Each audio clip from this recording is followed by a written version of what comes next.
एक जंगल में महाचतुरक नामक सियार रहता था। एक दिन जंगल में उसने एक मरा हुआ हाथी देखा। उसकी बांछें खिल गईं। उसने हाथी के मृत शरीर पर दांत गड़ाया, पर चमड़ी मोटी होने की वजह से वह हाथी को चीरने में नाकाम रहा। वह कुछ उपाय सोच ही रहा था कि उसे सिंह आता हुआ दिखाई दिया। आगे बढ़कर उसने सिंह का स्वागत किया और हाथ जोड़कर कहा, स्वामी, आपके लिए ही मैंने इस हाथी को मार कर रखा है। आप इस हाथी का मांस खाकर मुझ पर उपकार कीजिए। सिंह ने कहा, मैं तो किसी के हाथों मारे गए जीव को खाता नहीं हूं, इसे तुम ही खाओ। सियार मन ही मन खुश तो हुआ, पर उसकी हाथी की चमड़ी को चीरने की समस्या अब भी हल न हुई थी। थोड़ी देर में उस तरफ एक बाघ आ निकला। बाघ ने मरे हाथी को देखकर अपने होंठ पर जीभ फिराई। सियार ने उसकी मंशा भांपते हुए कहा, मामा, आप इस मृत्यु के मुंह में कैसे आ गए? सिंह ने इसे मारा है और मुझे इसकी रखवाली करने को कह गया है।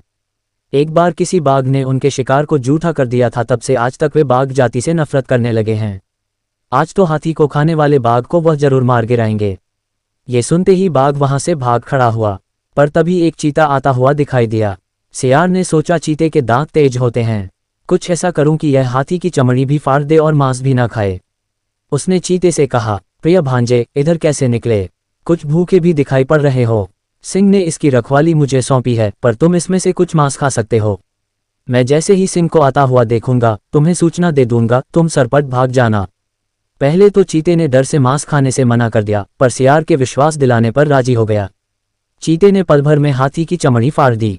जैसे ही उसने मांस खाना शुरू किया कि दूसरी तरफ देखते हुए सियार ने घबराकर कहा, भागो, सिंह आ रहा है। इतना सुनना था कि चीता सरपट भाग खड़ा हुआ। सियार बहुत खुश हुआ। उसने कई दिनों तक उस विशाल जानवर का मांस खाया। सिर्फ अपनी सूझबूझ से छोटे से सियार ने अपनी समस्या का हल निकाल लिया। सीख, बुद्धि के प्रयोग से कठिन काम भी संभव हो जाता है।